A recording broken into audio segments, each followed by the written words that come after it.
নমস্কার বন্ধুরা, আজকে আমার এই বাটিক শাড়িটা কেমন হয়েছে আপনারাই বলুন। আসলে বাটিক শাড়ি করা সবাই ভাবে যে একটু রঙের মধ্যে দিলেই হয়ে যায়। আসলে এরকমটা না, এটার কিছু কলা কৌশল আছে যেটা শিখতে হয়। না শিখলে আসলে পুরোপুরিভাবেই বাটিক পারা যায় না, বা পারা যায় হাফ, বা একদম পুরোপুরিভাবে পারা যায় না।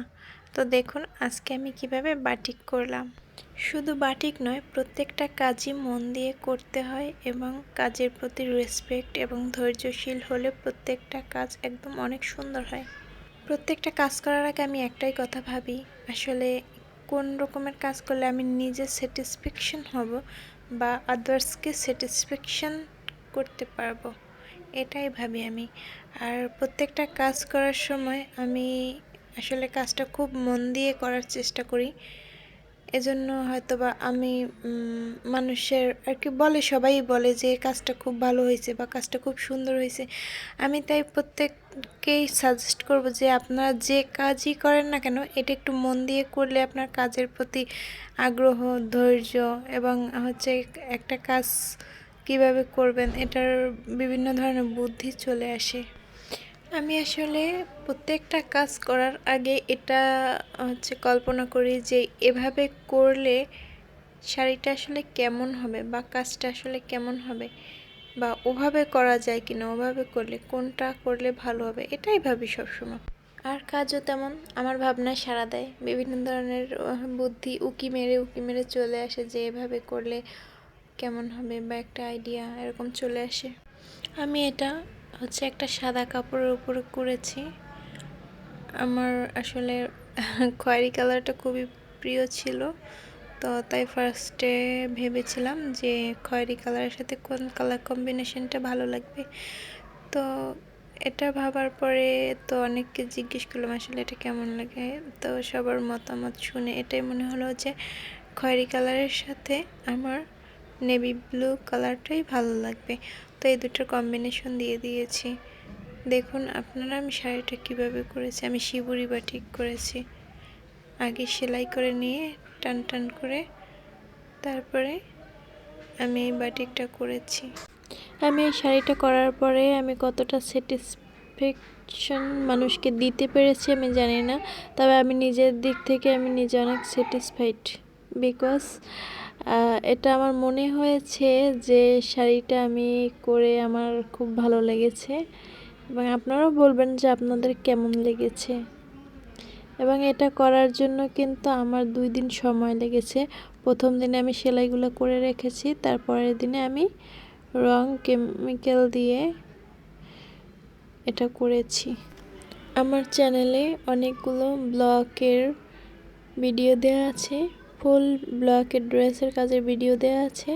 আপনারা আমার পেজ বা ইউটিউব চ্যানেল ভিজিট করলেই দেখতে পারবেন সব ভিডিওগুলো এবং শিখতে পারবেন। তো আপনারা সবাই দেখে নেবেন ভিডিওগুলো, লাইক করবেন, কমেন্ট করবেন, শেয়ার করবেন, অবশ্যই ফলো করে দিবেন, সাবস্ক্রাইব করে দিবেন এবং পাশে থাকা বেল বাটনে ক্লিক করে দিবেন এবং ফেভারিট করে দিবেন। এই শাড়িটা করার সময় আমার একটা অধৈর্যনীয় কাজ ছিল সেলাই করা, আর একটা অধৈর্যনীয় কাজ ছিল সেলাই কাটা। মানে অধৈর্যনীয় বলতে এটাই, সেলাই করতে অনেক সময় লাগছে, বাট যখন খুব এক্সাইটেডের জন্য সে কাপড়টা ছিঁড়ে যাবে কিনা এটা মাথায়ও আসে না। আসলে এরকম এক্সাইটেড থাকি যে আসলে কেমন হয়েছে, এরকম সবার হয় কিনা জানি না, বাট আমার এরকমটা হয়েছে। তো এটা আমার ফার্স্ট কাজ ছিল বাটিকের। আর অবশ্যই আপনারা কমেন্টে জানাবেন আসলে বাটিকের কাজটা কেমন হয়েছে।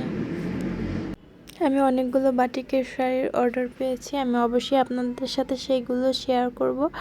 আর ওইগুলো মাল্টি কালারের মধ্যেই, এটাও আপনার মাল্টি কালার হবে, এটা 2 কালার হবে, 2টা কালার মাল্টি কালার বলতে 2টা কালারের কাজ হবে এই শাড়িটাতে। সুতির শাড়িতে সবসময় বাটিক করতে হয়, আর সুতির শাড়িটা ধোয়ার পরে এতটা সফট হয় যেটা পরতে অনেক মজা লাগে। এবং এটা রাফ ইউজ বলেন বা এটার উপর আমি কিন্তু বাটিকের উপর ব্লক করব, এজন্য 2টা কালার দিয়ে করেছি। পাড়ে করেছি নেভি ব্লু কালার এবং ভিতরে করেছি হচ্ছে খয়েরি কালার, মানে যেটা ভ্যাটের লাল কালার বলে, ওটা খয়েরি হয়ে যায়, ওই খয়েরি কালারটা করেছি আমি।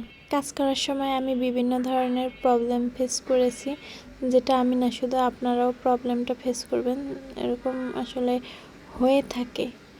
তো প্রথমে যখন আমি সেলাই করতেছিলাম তখন আমার এটা মানে যখন টানতেছিলাম সেলাইগুলো তখন আমার সুতাটা কিন্তু একটু নরম থাকার কারণে ছিঁড়ে গেছিলো। তো আমার আবার পরে 2বার করে সেলাই করতে হয়েছে।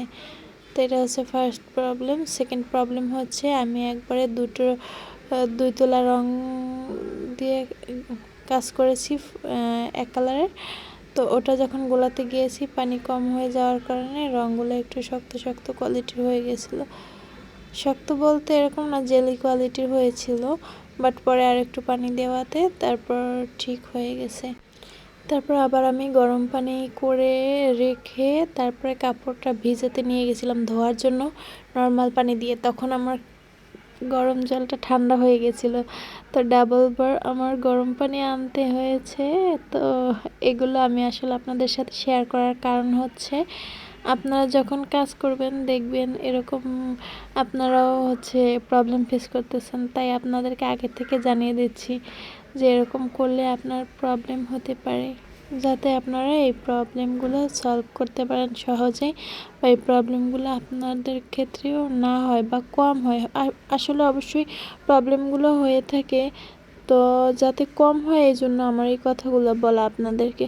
আমি দেখেন কাপড়টা ভিজিয়ে নিয়েছি, ভিজিয়ে নেওয়ার পর আবার গরম পানি করতে গিয়েছি, আর তো চলে এসেছি গরম পানি নিয়ে। তারপর কেমিক্যাল দিয়ে রঙগুলো মিক্স করে নিয়েছি আলাদা করে রং মিক্স করার কারণ হচ্ছে আমি যদি আলাদাভাবে রং মিক্স না করি তো শাড়ি করার পরে বিভিন্ন জায়গায় দানা দানা ফোটা ফোটা একটু বেশি বেশি রং লাগবে। এই জন্য দেখুন আমি যে বলেছিলাম আপনাদেরকে যে একবারে 2টা রং দেওয়ার কারণে আমার রংটা একটু জেলি কোয়ালিটির হয়ে গিয়েছিল। পরবর্তীতে আমি আমার ভুলটা বা আমার মিস্টেকটা বুঝতে পেরে এটা একটা শিক্ষা নিলাম যে আসলে এভাবে করা যাবে না, এভাবে হচ্ছে একটু অন্যভাবে করতে হবে। রংটা সুন্দরভাবে মিক্স করে নিয়ে তারপর পানিতে দিয়ে দিতে হবে। মিক্স করার সময় দেখতে হবে যেন দানা দানা কোনো কিছু না থাকে। রংটা সুন্দর করে পানির মধ্যে দিয়ে তারপর নাড়াচাড়া করে দিতে হবে, ভালোভাবে মিক্স করে দিতে হবে যাতে রংটা সব পানির মধ্যে সমানভাবে মিক্স হয়ে যায়। ভাইরে ভাই, বাটিক মানে হচ্ছে রঙের মধ্যে চুবাইলেই হয় কাপড়টা, তাইলে রঙিন হইয়া যাইবে। দেখেন আমি কিভাবে রঙের মধ্যে দিয়ে নাড়াচাড়া করতেছি। তো আমি যেহেতু মাল্টি কালার করব তাই একবার দিয়ে একটু জায়গা যে অংশটুকুতে হবে রেড কালার বা হচ্ছে খয়েরি কালার, সেই কালারটাকে হচ্ছে ভিতরে দিয়ে নিচ্ছি। ভিতরে দিয়ে নাড়াচাড়া করতে হবে। এই পাশটা যেভাবে পানির মধ্যে ভিজিয়ে রেখেছি ঠিক সেইভাবে অপর পাশটাতেও সেমভাবে কাজ করতে হবে। আমরা অপর পাশেও এভাবে সেমভাবে রং গুলিয়ে নিয়ে তারপর পানিতে দিয়ে অপর পৃষ্ঠেও রং করে নিতে হবে। দেখুন আমার এক পাশে রং করা হয়ে গেছে।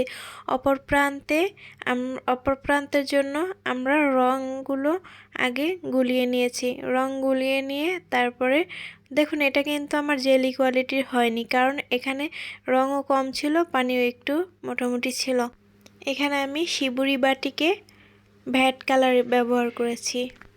আপনারা যখন বাটিক করবেন তখন হাতে অবশ্যই গ্লোভস পরে নেবেন, কারণ এখানে কেমিক্যাল দেয়া থাকে এবং রং দেয়া থাকে, দুইটাই শরীরের জন্য ক্ষতিকর। যাদের অ্যালার্জি আছে অ্যালার্জির জন্য অনেক প্রবলেম হতে পারে, হাত ফুলে যেতে পারে, লাল হয়ে যেতে পারে।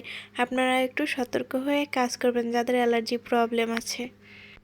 আমার কাছে গ্লাভস না থাকার কারণে আমি কোনো গ্লাভস পরিনি, আর আমি অত করেও ধরিনি, আমি হালকা করে আলতোভাবে ধরেছি। ভিতরে আমি একটি ডাল ঘুটনি দিয়ে নাড়াচাড়া করেছি, তাই আমার হাতে বেশি লাগেনি, তাই আমার গ্লাভস পরারও দরকার হয়নি। আপনাদের যাদের অ্যালার্জি প্রবলেম আছে তারা অবশ্যই গ্লাভস ব্যবহার করবেন, সাথে মাস্কও ব্যবহার করবেন। দেখুন আমি উপরের দিকটা এমনভাবে রেখেছি যাতে ওই দিকটাতে আমার অন্য এই দুইটা কালার মিক্স না হয়ে যায়, তাহলে দুইটা কালার মিক্স হয়ে গেলে মাঝে মাঝে ছোপ ছোপ আসবে আর ভালো লাগবে না। তাই খেয়াল করবেন, আপনারা পলিথিন দিয়েও কিন্তু বেঁধে নিতে পারেন। আর বিভিন্নভাবে কিন্তু বাটিক করা যায়। আপনারা যে কোনো ডিজাইন দিতে পারেন, যে কোনো ডিজাইন দিলে এক একটা ডিজাইন এক এক রকমের আসবে। তো আপনারা এই ভিডিওটা দেখে কি শিখেছেন আমি জানি না, যদি কিছু আপনাদের মনে হয় যে সে বুঝতে পারেনি তাহলে অবশ্যই কমেন্ট করবেন, আমি সাথে সাথে আপনাদেরকে কমেন্টে রিপ্লাই দিব। আমি আপনাদেরকে আগেই বলেছিলাম একটি অধৈর্যের কাজ, অধৈর্য না ঠিক একটা এক্সাইটেডমেন্ট কাজ করে, এরকম একটি সিচুয়েশন হচ্ছে এই বাটিকের কাজের শেষে কাপড়টা খোলার সময় এমনভাবে টান দেওয়া হয় যে হচ্ছে ছিঁড়ে যাবে কি না, এটা আসলে কতটা সুন্দর হয়েছে কেমন হয়েছে এটা আর কি মনে হয়, তাই টান দিয়ে খোলা হয়েছিল। এটা আপনারা করলে আপনারাও বুঝতে পারবেন আসলে এই সময়টা কতটা এক্সাইটেড হয় মানুষ। আর আমার যেহেতু এটা প্রথম কাজ ছিল, তাই আমার এটা মনে হয়েছে যে আসলে কি হয়েছে, কেমন হয়েছে, কতটুকু হয়েছে, কেমন লাগবে দেখতে, এরকম মনে হয়েছে আসলে। কিন্তু আমি প্রথম কাজ হিসেবে আমি অনেক সুন্দরই হয়েছে আর অনেকেই বলেছে, তাছাড়া আমি নিজেও হচ্ছে স্যাটিসফাইড। দেখুন আমার শাড়িটি কেমন হয়েছে, আমি হচ্ছে নেভি ব্লু এবং খয়েরি কালার কন্ট্রাস্ট, আপনার ভ্যাট কালারে তো লালটাই হচ্ছে খয়েরি কালার আসবে, বাট লালটা লালই ছিল মোটামুটি, বাট অনেক সুন্দর ছিল। আর মাঝের যে শিবুরিগুলো ছিল ওগুলো অনেক সুন্দর লেগেছে। আপনাদেরকে আমি পরে একটা ভিডিও দিব এটা শাড়িটা পরে ফটোশ্যুট করে, তো আপনারা তখন দেখে নেবেন। এখন আমি ভালো ছবি বা পিকচার তুলতে পারিনি। আপনাদেরকে ধন্যবাদ আমার ভিডিওটি মন দিয়ে দেখার জন্য। অবশ্যই লাইক কমেন্ট শেয়ার করে দিবেন এবং পাশে থাকবেন, বেল বাটনে ক্লিক করে দিবেন যাতে আমার ভিডিও সবথেকে আগে আপনার কাছে চলে যায়। আর এই ভিডিওটি আপনার বন্ধুকে দেখার সুযোগ করে দিবেন, শেয়ার করে দিবেন। Thanks for watching. আপনার মূল্যবান সময়টা আমার ভিডিওটা শেষ পর্যন্ত দেখার জন্য ধন্যবাদ। দেখে নেন আমার শাড়িটার লাস্ট ফিনিশিংটা কেমন হয়েছে।